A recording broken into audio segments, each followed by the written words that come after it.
Story 1. My teenage self left a joke in a time capsule about wanting to be my best friend's bottom. Now my girlfriend thinks I'm as straight as a slinky on a staircase.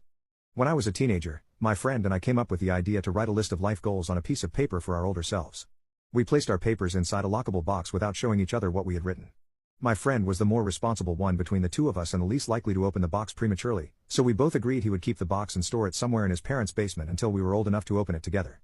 Life went on, and eventually, we forgot about the box. Fast forward to my friend's father passing away, which left him with the house he grew up in but no living parents.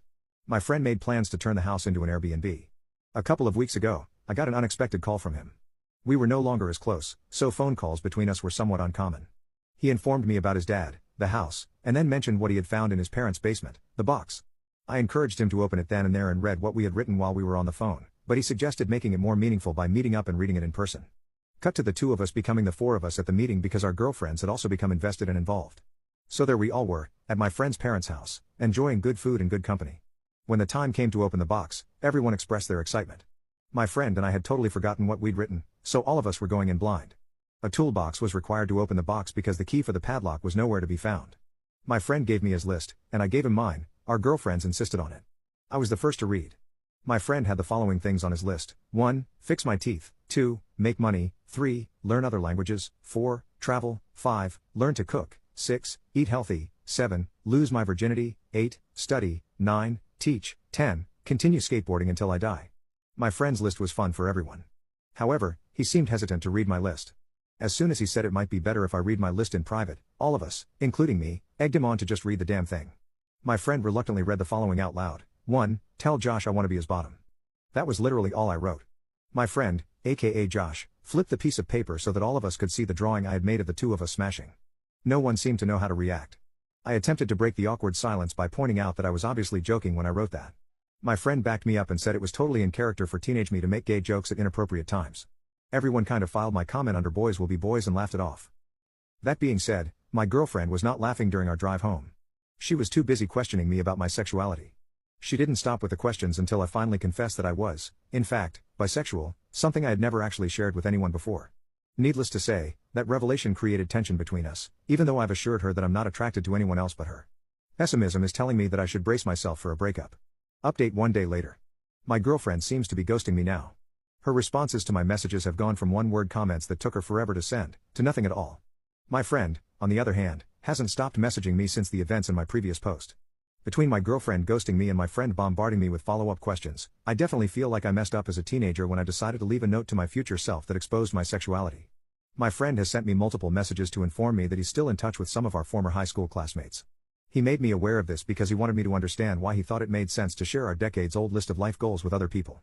At first, I had no problem with it because I assumed everyone who knew me in high school would just laugh at my list and add it to all the other dumb stuff I said and did as a teenager. According to my friend, our former high school buddies did, in fact, laugh, but they also added my gay joke, or gag, or whatever it was, to their own little list of clues that apparently made them doubt my straightness throughout high school.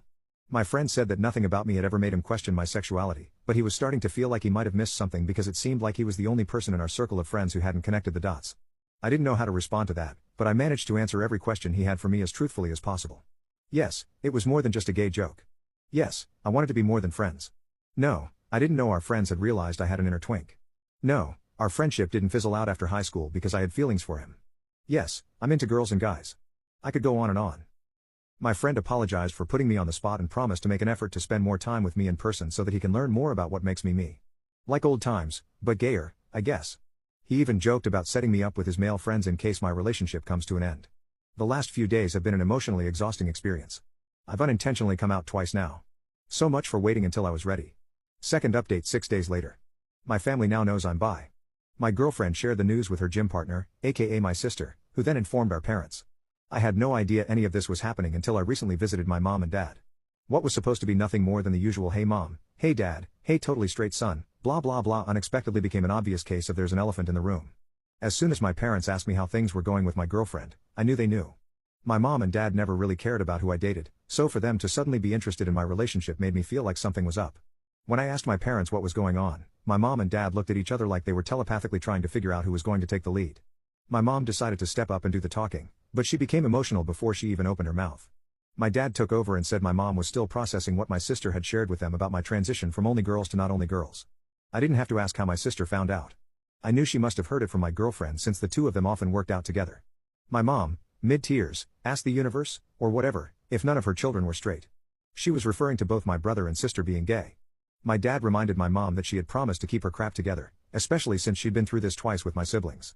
My mom reminded my dad that she had to keep her crap together throughout their marriage, since it's become clear to her where all their children get their gayness from. I didn't know what that meant, and I didn't really want to know, so I interrupted whatever was happening between my mom and dad to tell both of them that, for the record, I was not gay, I was bi, but I was still the same person, and I would appreciate it if life could continue as if nothing had changed. I was practically pleading with my parents to please go on with their lives and leave my sexuality out of it, because it was beginning to feel like I'd been bi for just a few days and now nothing seemed the same. I was able to diffuse the tension between my parents, albeit just for that moment, and managed to get a group hug out of it. Would I call that a happily ever after? Not at all. It was an okayish ever after. Sadly, the same cannot be said about my relationship. My girlfriend and I broke up. She said her religion left no room in her life for a boyfriend who liked other guys. I knew the breakup was inevitable, but I never expected my girlfriend to play the religion card. I've literally never seen her pray or go to church, so the fact that she was suddenly too holy for me would have been hilarious if it weren't so heartbreaking. The good news is the damage is done. I lost the girl, and I might have resurrected unresolved marital problems between my mom and dad, but hey, at least I can hopefully move on and fully be me now. Commenter. So, your gay sister outed you to your parents after working out with your girlfriend, who then decided she couldn't be with you because of God. That seems hard to accept, but if true, your sister would be the jerk in this story, well, the biggest one, anyway. Ops response. The day my sister moved out of the house was one of the best days of my life. Sharing a house with her for years was an absolute nightmare. I'm convinced she poisoned our dog on purpose, that's how much of a psycho I believe she is. I have no idea what my ex-girlfriend gets out of spending time with her. Ops shares details about his father's past. According to my brother, my dad used to sell the green stuff during his hippie days many moons ago, and apparently, the place where he sold the most just so happened to be near a popular gay club. My brother showed me a photo of my dad posing inside the gay club with a couple of his customers. My dad looked like the albino twins from The Matrix Reloaded, but less sophisticated. Anyway, what my brother was trying to say was that he thinks our mom might have a misconception about my dad secretly having a hidden intimate identity, when in reality, he was just a dealer who sold to random gay guys. Story 2. I feel like my husband intentionally puts off doing the things I ask of him until I get tired of waiting and end up doing them myself. My husband, 26M, and I, 26F, have had a rocky relationship. It's been 3 years since we got married, and I always hoped it would get a bit easier. I feel like we've tried a lot of different things to improve our relationship, but I often find myself feeling defeated and sad because it seems like nothing will ever change. Right now, we're in the process of moving. I stayed behind to finish things up at our house, and he's gone ahead to start working. We're literally starting from scratch. I sold everything, including our cars. We have to have a car, so I asked him to buy a car and have it ready for us once I'm ready to move. He's met me with so many excuses, and I'm just tired. I'm finally flying to meet him next week, and there's still no car. It's been a month. He mentioned to me offhand the other day that he was planning on buying a car once I fly in, but doesn't that defeat the purpose? All I asked was for him to have one ready for when I arrived. I really don't want to go car shopping the second I get off the plane. I was excited and hopeful about the move. We talked about how things were going to change, and he seemed so motivated, but now I feel defeated again. I don't even feel angry anymore. What was I expecting? I'm not sure what advice I'm looking for. We get along pretty well when there aren't any big life decisions involved. He's a nice guy, I just don't trust him to take any responsibility in the relationship. I guess, has anyone been in a similar relationship? How did it go? When was it finally enough for you? Is there anything that can change? I'm really interested in starting couples therapy, but I'm afraid of putting effort into something that might not even work. Additional info from OP after seeing common questions. Hi, thanks for commenting, everyone has been really helpful so far. There was a time when my husband wouldn't help out with chores or bills. I was cooking, cleaning, and working full-time while he got to play games. I do think he's gotten better, but there are still a lot of times when I feel like I'm doing more. I'm trying to be patient. I know people don't change overnight, it's just hard. I think I still have some hurt feelings from that time. Looking at it now, I think I believe that if I asked him to do something more important, maybe he'd take it more seriously and be excited to contribute. I realize it's a big decision, but I've always been willing to talk about the financials and other details of the purchase. I think I would have really appreciated seeing his effort in taking over this decision. I've talked to him since posting this, and we've gone over more details about the purchase. He's actually made an appointment to start looking for cars. I'm still not 100% sure if it's purely an anxiety thing or if he's just coasting along with me, but I'm planning to organize my thoughts and talk openly about how this has made me feel once we're together. Thanks again, I've been thinking a lot about the situation. I really appreciate it. Update 3 years later. Hi Reddit. I made a post 3 years ago about my husband not taking the initiative when it came to purchasing a new car after a big move. My post didn't get too much attention, but I've always enjoyed seeing updates, and a lot has changed in 3 years. So, I decided to log back in and share my own update. After making the post, my husband set up an appointment to look at cars. I remember feeling really good in that moment, a huge relief knowing that this big task was finally getting handled. When his appointment came, my husband called to share some good news. He'd seen one car, decided it was good, and told me it was the one we'd be buying. While he was still at the dealership, I asked him for details like the price, the interest rate, and whether he compared it to Kelley Blue Book to make sure it was a fair deal. My husband was kind enough to ask the salesman all of my questions, but after each one, he added, "I'm sorry, my wife is making this so difficult." I was pretty hurt and embarrassed by this and told him so, but he said my questions were frustrating and were slowing down the process of the one thing I had asked him to do. In the end, he decided to wait for me to arrive so we could sign for the car together. I ended up getting picked up from the airport and taken straight to the dealership. We got a good interest rate on the car, but we overpaid by about $7,000. I should have said no to the car and looked for one myself, but I was young, embarrassed, and felt like I wasn't being supportive. Thankfully, that car ended up being our only shared piece of property in the divorce. I didn't trust him to refinance the car, so I ended up taking it. We owed so much more than it was worth that I couldn't refinance it for several months. Eventually, I traded it in, and while I'm still in a financial hole because of it, I'm so much happier now. We tried therapy before ultimately divorcing.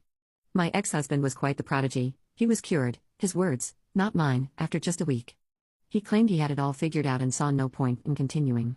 He also told me he was the only one who had ever put any effort into the relationship, and that it was 100% my fault we were divorcing. He said no one would ever love him again if I left, and that he might as well end his life because there was no point in going on. When that didn't work, he said no one would ever love me again and that I was lucky he had stayed as long as he did. He even asked if I would forge his signature on the divorce documents because I was basically forcing him to do it anyway. I did not. Anyway, I'm happy to report that he was able to move on from the trauma I supposedly put him through. He's still around, but I've kept my distance because I can't be bothered, so I'm unsure what he's up to these days. I, however, was able to find someone after some time. My boyfriend is so kind that it sometimes feels too good to be true. Then again, I get Twitter-pated when he does simple things like taking out the trash, cooking, or maintaining a full-time job, so the bar is in hell. He's a great guy and does more than the bare minimum, I promise. Looking back, I realize I already knew I wanted a divorce, I just wasn't ready to admit it. My ex-husband didn't love or respect me. I didn't include many details about our relationship in my first post, and I don't feel the need to now, but I know this: if someone truly loves you, they make sure you know it. Thanks Reddit, you were right. Commenter. I didn't read the original post and feel like there's more to it. Usually, when you delegate responsibilities, you have to let someone actually do the thing they're supposed to do. You can assist them with big mistakes, preferably by teaching them beforehand, but you can't become a micromanager, or they'll never take the initiative in doing things themselves, never feel like they can make decisions on their own, and they'll never learn anything. Based solely on this post, I feel like the car was the wrong first responsibility to delegate if Op wasn't willing to let him handle it or accept that he might not do it as well as she would. She ultimately wanted to be in charge and work out the details herself, and her husband being there was no different from her being there, which she eventually was. At the very least, they should have mutually agreed on a price they were willing to pay, what they needed in a car, and then she should have left it at that. This was the wrong way to car shop for both of them. If there were more issues, then it sounds like divorce was the right decision.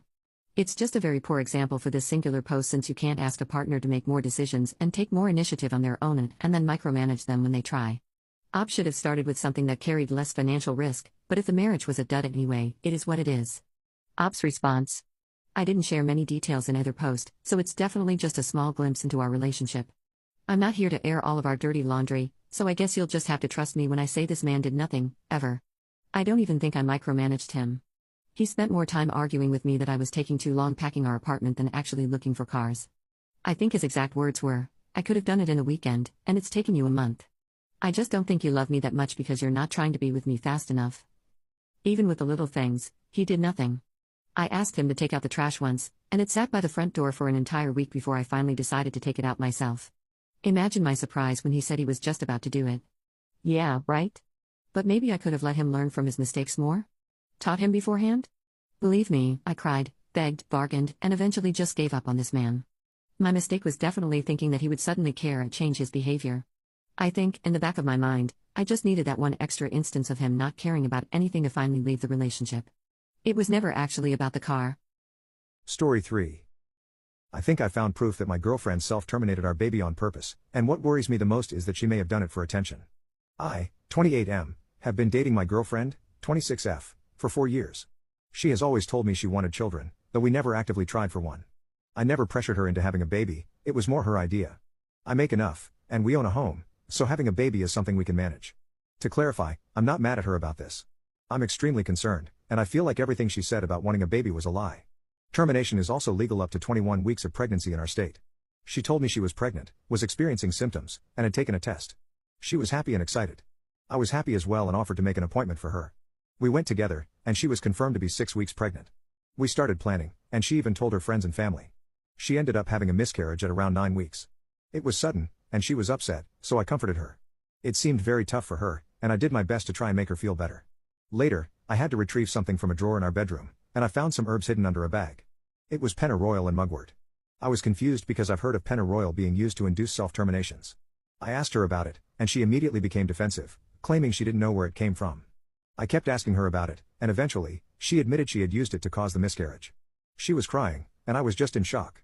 I asked her why. I told her she didn't have to lie to me about it, and I'm confused because she was the one who really wanted a baby. She didn't give me an answer. I told her we needed to go to the hospital to make sure she wasn't hurt since pennyroyal is toxic, but she kept refusing. It's been a few days, and she seems fine.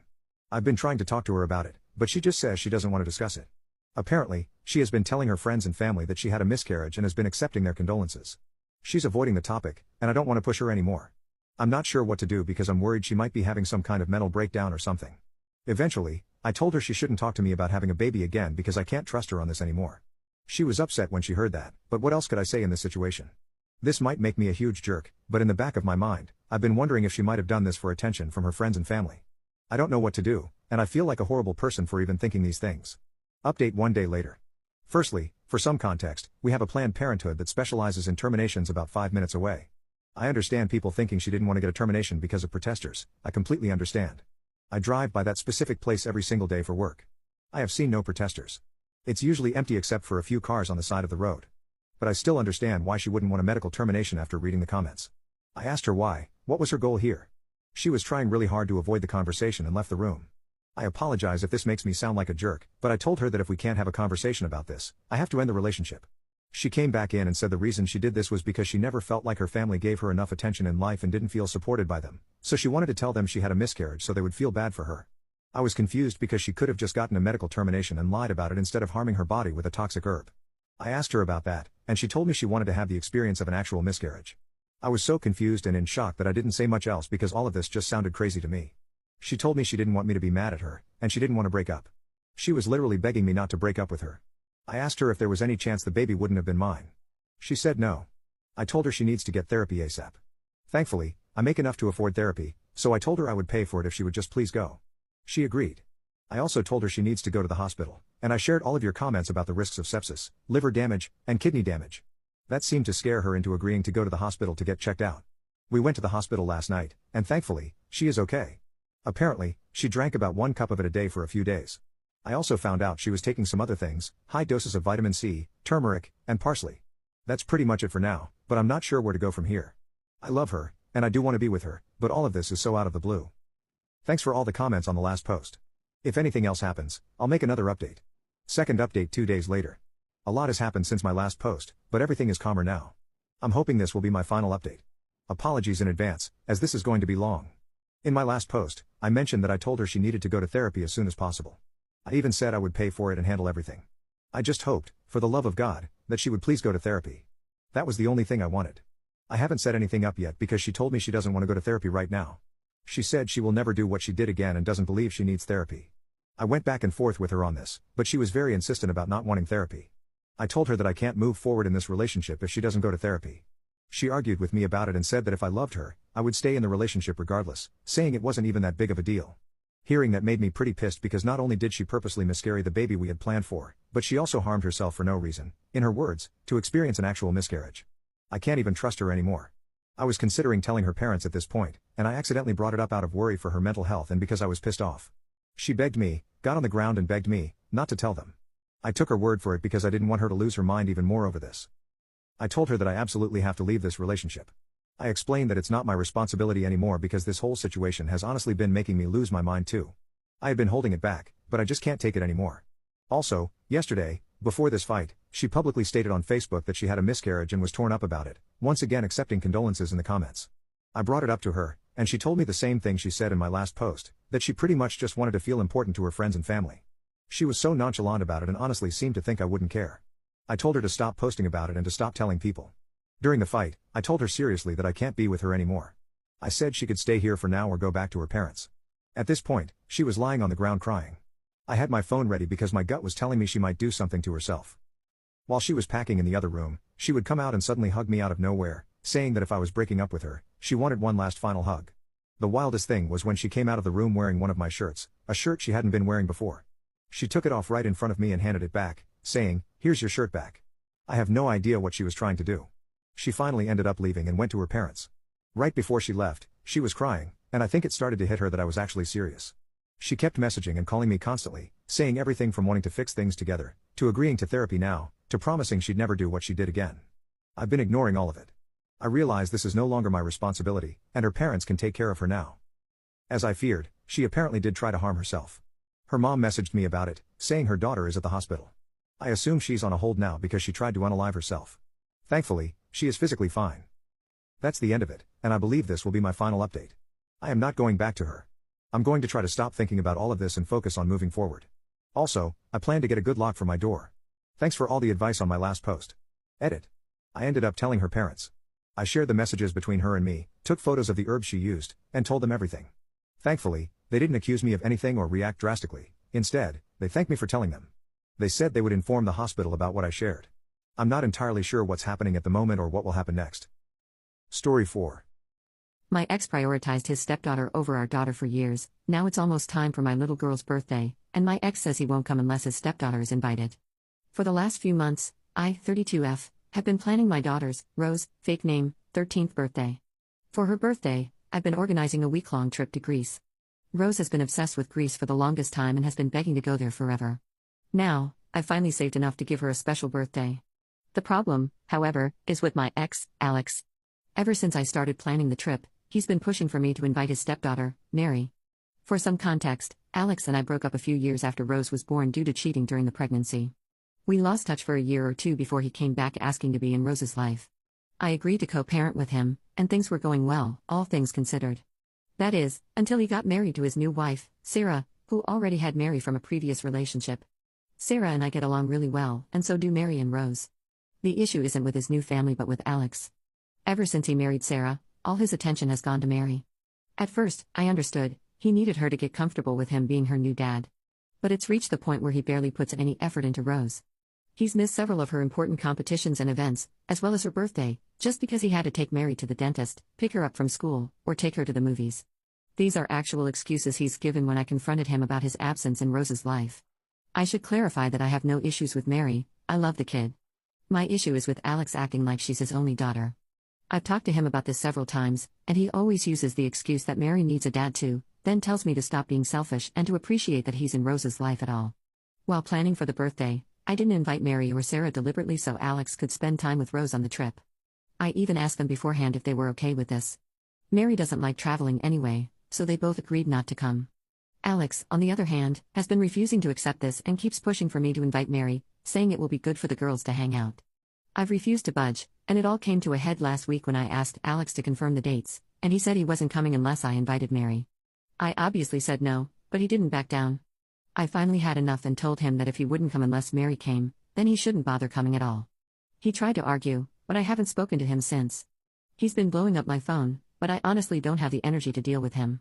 Some of my friends have been calling me, asking why I uninvited him, and saying I was acting like a BTCH. My mom agrees that he was being unreasonable but also said I was being cruel by kicking him off the trip entirely. My sister, however, agrees that he shouldn't come at all. I was very sure of my decision before, but now I'm starting to think I overreacted. I don't want Rose to think he doesn't care enough to come, but if I agree, he'll spend the entire trip with Mary. I know he will because he's done it before, and I don't think that's much better for Rose. Everyone is divided, and I need to be sure whether I'm overreacting. Am I being the jerk here? Edit. I was not expecting so many comments. I didn't expect this to gain as much traction as it did, and I am having some trouble answering them all since I won't be online for long. I hope this addresses your questions. The first question I'm seeing is whether my ex is Mary's dad. That wouldn't be possible.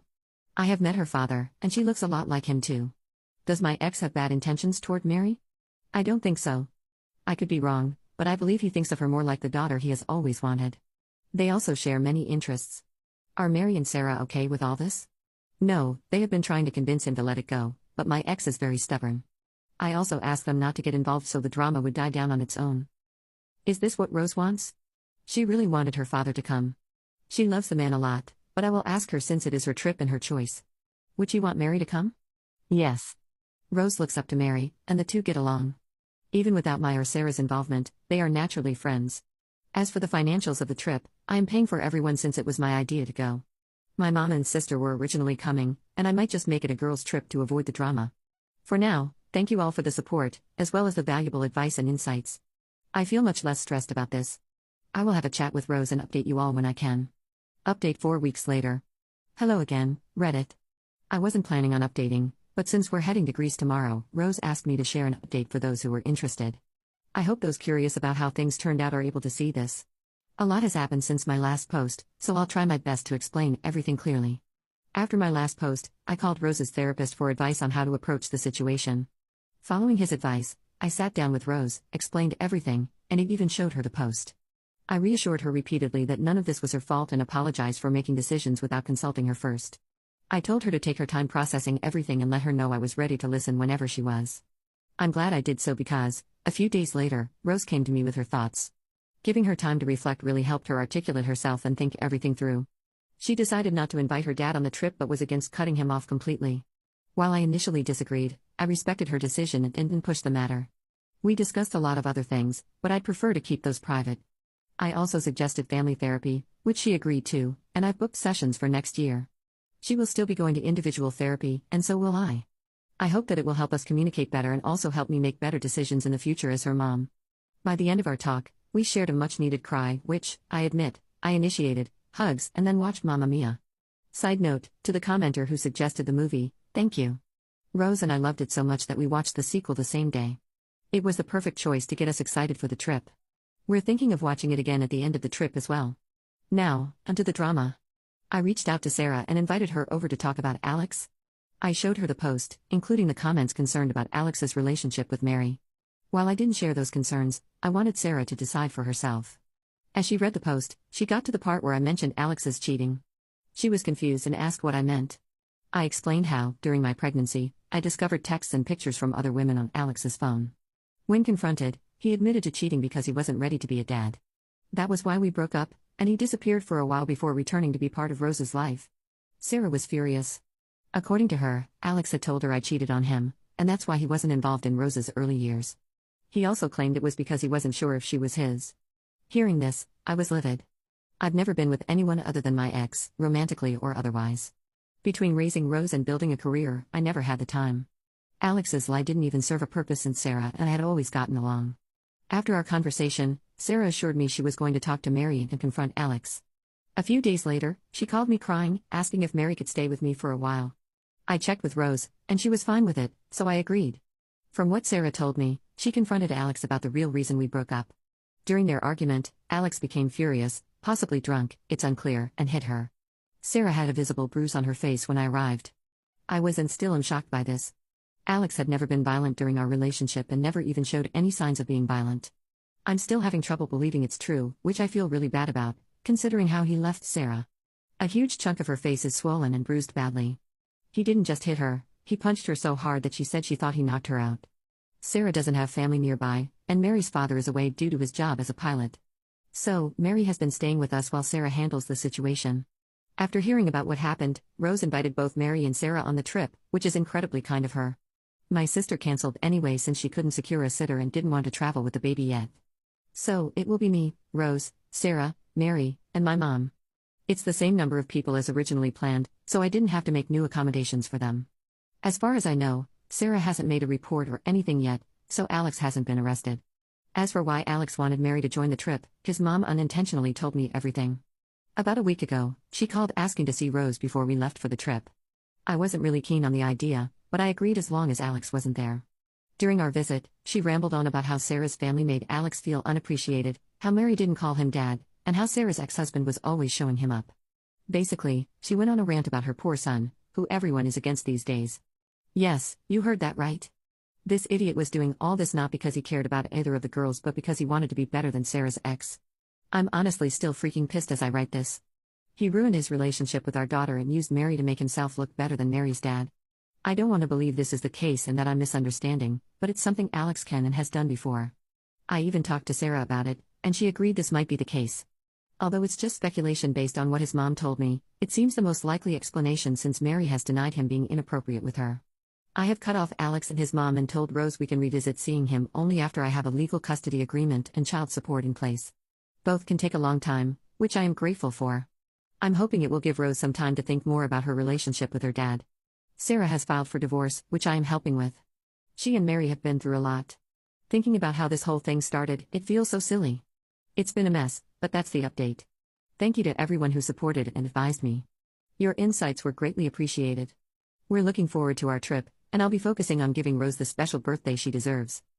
Story 5. My man-child of a boyfriend doesn't respect my boundaries and told me I need to adapt to him, so I'm adapting to a life without him. I, 33F, have been dating this guy, 40M, for the past 2 months, and he has done some things I find disrespectful and demanding.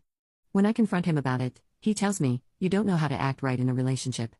Even his co-workers have pointed out how disrespectfully he speaks to and about me. One of the first things that raised alarm bells was when we were talking on FaceTime while he was at work. I specifically asked if he was alone, and he said yes. He then asked me to expose myself, which I did, but as soon as I did, he turned around, and his co-worker was behind him. I immediately hung up. He called me back asking why I was upset, and his explanation was that he walks around while talking on the phone, and this was unintentional. Another red flag was after we were intimate. He wanted to take a picture of the sheets. He explicitly said I wouldn't be in the photos, so I moved to the head of the bed, out of frame. Later that day, he sent me the photos, and I was clearly visible in every shot. From day one, he asked me to clean his house for him, to which I replied no. He offered to pay, but I explained that I was dating him, not acting as his maid. He left his house in an absolutely disgusting state for months and eventually paid his mother to clean it. Anything he doesn't want to do, he pays someone else to handle. I find this ridiculous. We had a huge fight because of these incidents and his controlling behavior. He said he understood how that was a major breach of trust and that he didn't realize this behavior would be upsetting. Thinking he had seen the light, I gave him another chance. Every time I'm asked to do something new and don't immediately get it right, he calls me an idiot or a silly bum, which has recently evolved to little jerk. He treats me like I'm constantly clueless, puts down my interests, and questions everything I do if it's not something he likes. For example, watching a video on my phone, texting friends, or not going directly to sleep when he tells me to. He likes to snuggle, which for me feels like being restrained by a cement mixer, staring at the ceiling in the dark, unable to sleep. Then he gives me crap for not being able to sleep.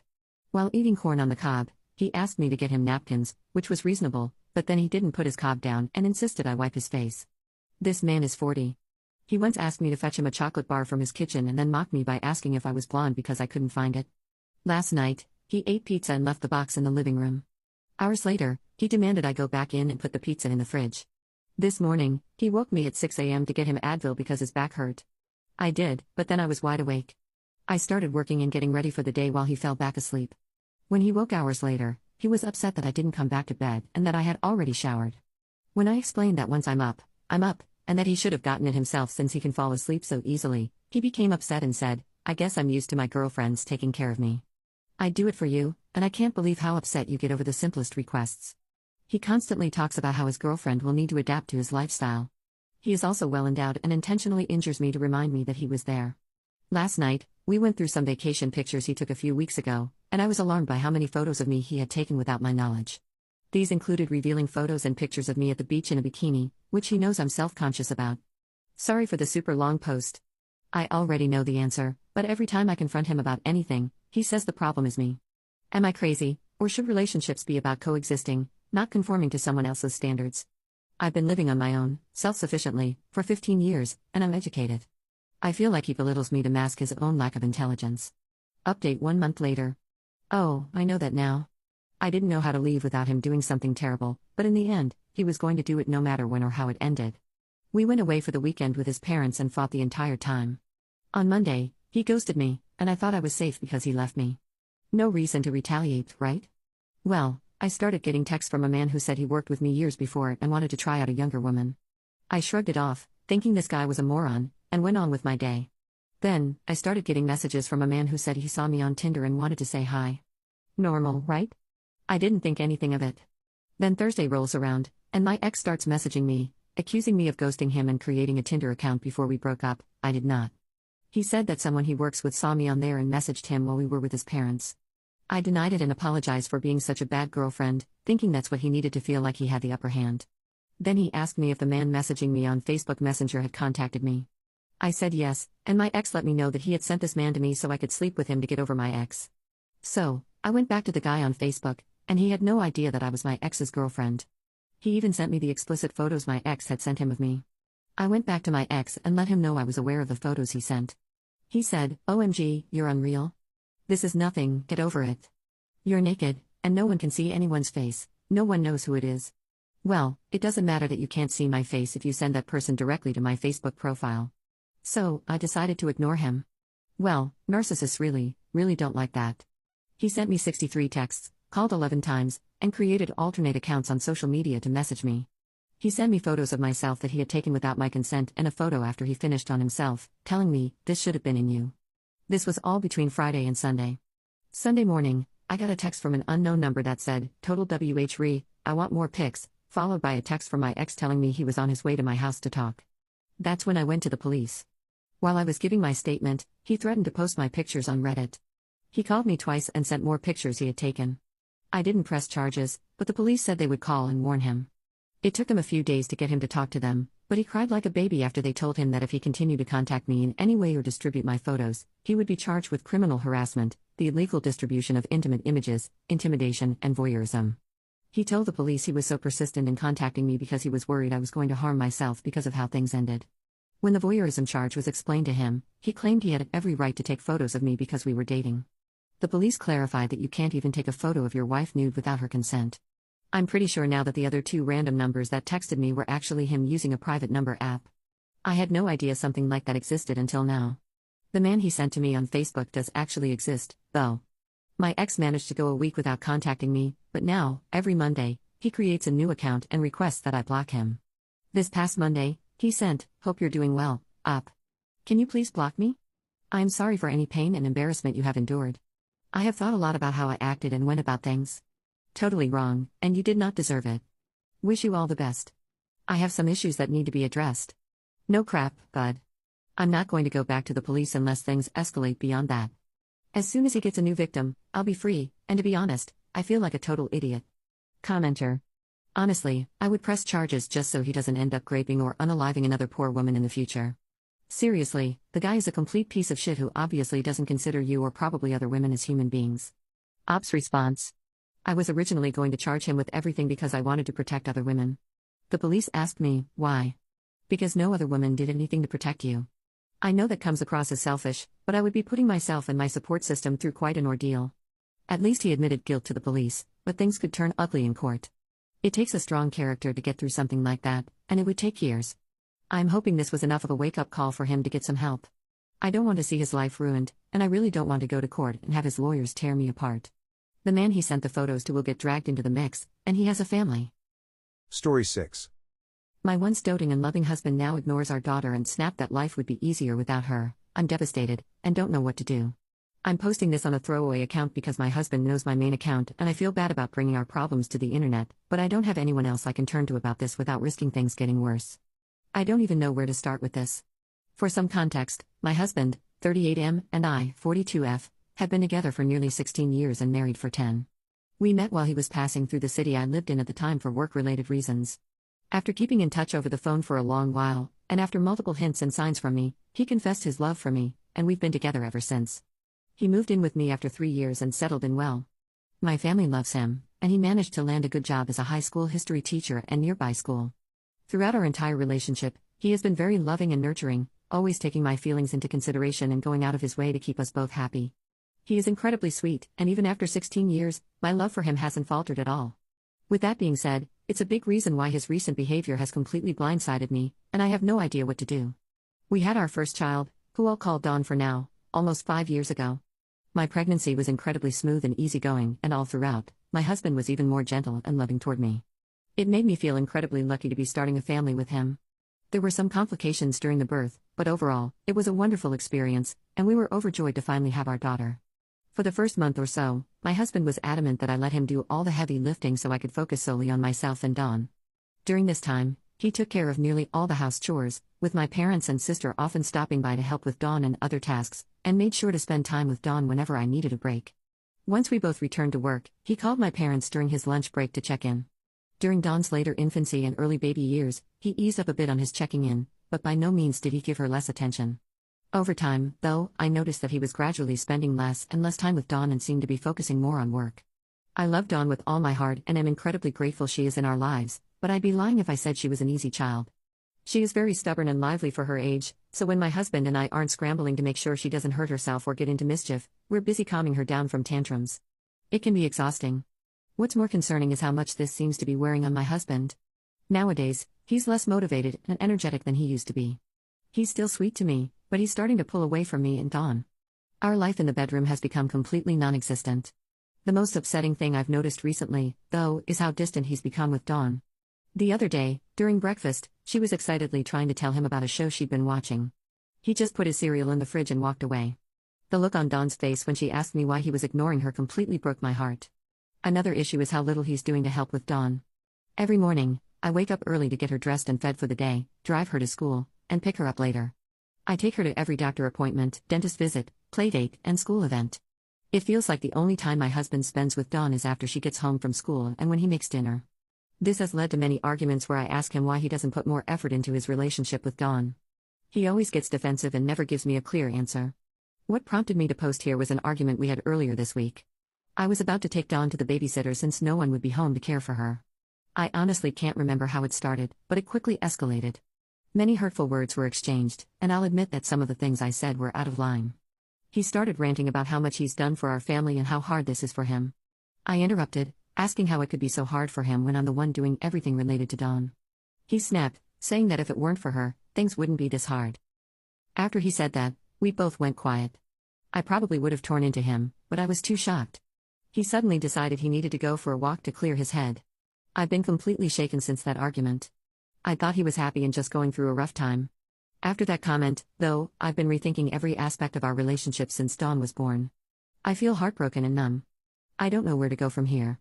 My husband and I have hardly spoken since the fight, and honestly, I don't even know what I'd say. At this point, I'm drained. I love him very much, but if he doesn't start getting his act together, I'm not sure I can handle this much longer. What can I do? I can't imagine my future without him, and I don't want a divorce, but I'm stressed, exhausted, and trying not to cry myself to sleep tonight thinking about it. Update 2 days later. A lot has happened since I last posted, and honestly, I don't know where to begin. I guess I should start by saying that my husband and I are going to couples counseling, and I'm very optimistic about things returning to the way they were before everything started to boil over. I want to take a moment to thank everyone who commented and helped me understand what he and I are going through and how to navigate it. Someone even recommended an episode from a podcast that helped me a lot. I didn't expect this post to get so much attention, but I'm very grateful for everyone who left helpful and insightful advice. That being said, this update is going to be long, so apologies in advance. When I originally posted, the argument that sparked it had happened almost a week prior.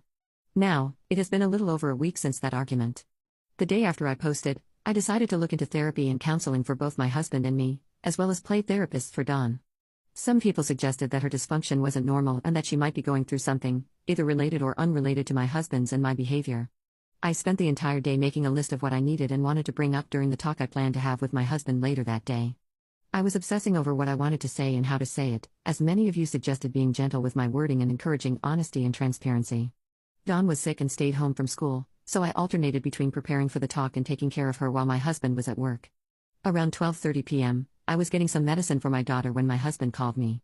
I answered, and he asked how my day was going and if there was anything I needed him to do after work or when he got home. I was a little surprised since he hadn't called me during his lunch break in a long time, and I might have been imagining it, but it sounded like he'd been crying because his voice was raspy and quiet. We talked throughout his lunch break. I didn't bring anything up because I wanted to save the actual talk for when we were in person, and eventually, he had to go and hung up. I'll be honest, it made me worried. While he used to call me like this all the time before Dawn was born, it had been a long time, and I was overthinking why he'd call me now. I think Dawn realized I was troubled because of her father. When I came back to her, she asked who I was talking to. When I told her, she asked in a quiet, sad voice if I was upset because Papa was ignoring me too. Now, I'm a very resilient woman, especially when it comes to putting on a brave face for my daughter. But when she said that, I felt so distraught and guilty about how aware she was of the situation and how she viewed her relationship with her father that I started crying, which made her cry too.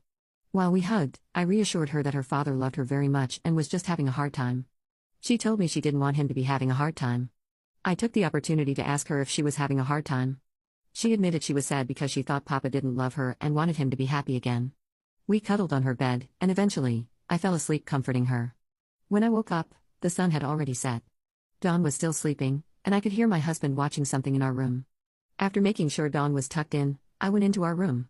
When my husband noticed me, he paused the show and asked how I slept. I told him I slept fine and asked how his day was. He said it was fine too. I joined him in bed, and he offered me a pillow for my back before unpausing the TV. It was awkward, there was something he wanted to tell me, and I needed to talk to him, but neither of us knew how to start. At some point, he laid his head on my lap, and I stroked his hair. He put his arm under my legs, and we sat in silence for a while, watching TV. Eventually, I decided we needed to talk, so I paused the TV and asked if we could. He hesitated and tensed up but said sure. I took a deep breath and tried to remember everything I'd written down earlier. I started by saying that I'd noticed him withdrawing and being distant for a few years now. After our argument a week ago, I was really worried. I didn't sugarcoat it. I wasn't hostile or accusatory, but I was clear that Dawn and I were being affected by his behavior and that it couldn't go on. I teared up a little, and at some point, he flipped around on my lap and hugged my stomach as I kept talking. I went on a bit of a rant about how tired I was, how I felt like he wasn't doing enough to help, and how I was worried about him. I brought up some of your points and mentioned that how he was acting toward Dawn was negligent and could set her up for a lifetime of pain if he didn't stop. I didn't feel good saying it, but he needed to understand the gravity of the situation. I could tell he started crying because his breathing hitched, and I felt my shirt get wet where his face was. He was trembling as he held me tighter. My husband is a very emotional man, though he doesn't cry often. Seeing him cry so silently while shaking so hard made me nervous and worried. I practically begged him to talk to me. At first, he clung to me in silence, and I thought he wouldn't answer. Then, in a choked voice, he said he was so sorry. Sitting up, he explained that he'd never wanted to hurt Dawn or me but that everything had been so hard for him lately that he didn't know what to do and had just started clamming up. I asked him to elaborate, but he got choked up and struggled to speak. I was worried he would shut down, so I admitted I'd posted on here to get advice and suggested he read some of the comments to understand better. He agreed, and I gave him my phone. I rubbed his back as he read. After a while, he gave my phone back. Though he tried to hold it together, it was clear he was barely managing. I told him I wouldn't interrupt and that I wanted him to be honest with me. After that, he completely broke down. He talked for a long time, and his thoughts were all over the place. I'll try my best to explain everything chronologically to avoid confusion. As I mentioned in my original post, my husband and I met years ago when he was visiting my city before moving in with me while we were dating. What I hadn't mentioned is that he's from a different country and migrated to the US about 2 years before we met. He told me that back home, his dad wasn't really there, and he could count on one hand the number of conversations with his dad that lasted more than 10 minutes. His mother was always stressed and didn't seem to like him or his siblings very much. Because he was always sensitive and not interested in the same things as other kids, he had a poor relationship with most of his brothers. The only family member he still talks to is his younger sister, though their relationship is strained for reasons he asked me to keep private. We're very different in many ways. I'm outgoing, outdoorsy, and confident, while he's quiet, nerdy, and a bit insecure. Because of this, our social circles hardly overlap. Recently, a commenter made me realize I regretfully knew little about his group of friends or who he spent time with outside of me. Well, as it turns out, he doesn't have any friends. He told me that, at the beginning, he met 2 guys at a bar and became friends with them. He had mentioned them briefly early in our relationship, but he didn't talk about them much, and I admit I never asked. He explained that these friends often planted the idea in his head that I was holding him back and that dating an older woman when he was still young would be something he'd regret later, when he was older and undesirable. He defended me and told them to stop talking about me like that. Despite their comments, he kept hanging out with them because they were his only friends, and when they weren't badmouthing me, they were fun to be around. However, after he got a job and we got married, they started contacting him less. When they did meet up again, they brought a female friend and suggested he have fun one last time before tying himself down. This led to a huge fight that nearly became physical until the woman stepped in to separate them. My husband came home that day in a horrible mood. I vaguely remember that day, and when I asked him why he was upset, he claimed he'd gotten into an argument at the grocery store. I didn't believe him even then, but I chose not to press him because he clearly didn't want to talk about it. Since then, he said, he's had an impossible time making new friends. While he's adjusted to the cultural differences in America, he still feels incredibly lonely and isolated. For nearly 16 years, he has tried to fill the void of social interaction through one work friend or by channeling all his time and energy into me. When Dawn was born, he put everything he had into caring for her and me, hardly stopping to relax. He said anytime he paused, the loneliness hit him again, and he was reminded of what he was missing. Through tears, he admitted there were times he was tempted to drink or harm himself just to escape the feelings, but he refrained because he wanted to be strong for us and didn't want to fall into the same patterns of alcoholism that ran in his family. He explained that after dedicating himself entirely to his family for so long, he eventually crashed. He started feeling tired all the time, and when Dawn began acting out, the stress overwhelmed him. He found himself thinking back to what his former friends had said and wondering if this was what they meant. He said he felt ashamed for letting their words influence him and for letting himself resent Dawn and me for everything wrong in his life. At this point, he was trembling and sobbing, apologizing over and over again for his thoughts and behavior. He hugged me so tightly it hurt, and his breathing became erratic. It was clear he was spiraling, so I had to interrupt him, even though I promised not to, so he could calm down. At that point, he was stuck in a loop of guilt and regret, apologizing repeatedly. He told me more about the state of his mental health, but it's hard for me to think about without tearing up. I know I shouldn't, but I've been beating myself up for not noticing how much he was struggling. I can't help but feel like I failed as a wife for not recognizing that he was drowning and for not asking him more about his life or his friends. That night, we had the longest, most honest conversation we've ever had in our relationship. By the end of it, we were both crying and holding each other. I reassured him of how much Dawn and I loved him and appreciated everything he'd done for us.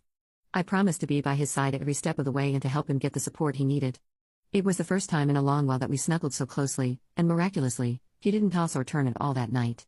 I stayed up for as long as I could, kissing his face, rubbing his back and making sure he felt loved, even after he fell asleep.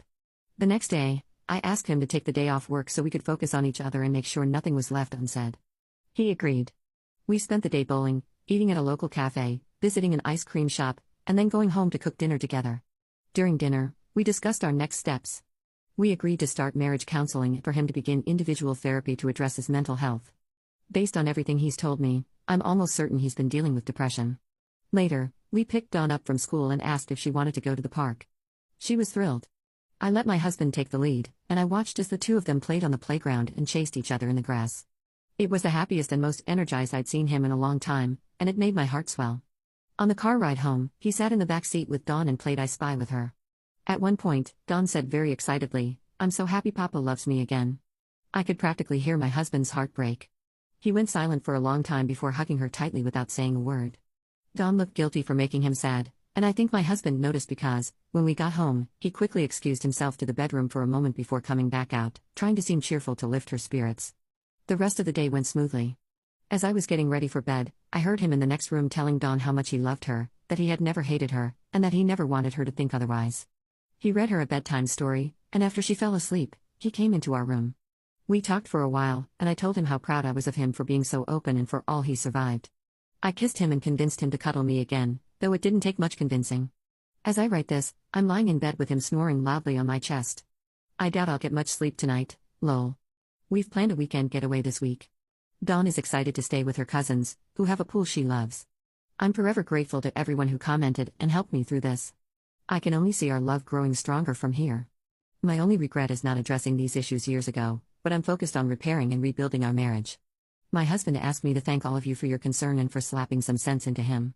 He even joked about taking our problems to Reddit instead of paying for counseling. This will be my only update unless something extraordinary happens, so thank you for reading and for listening to my story.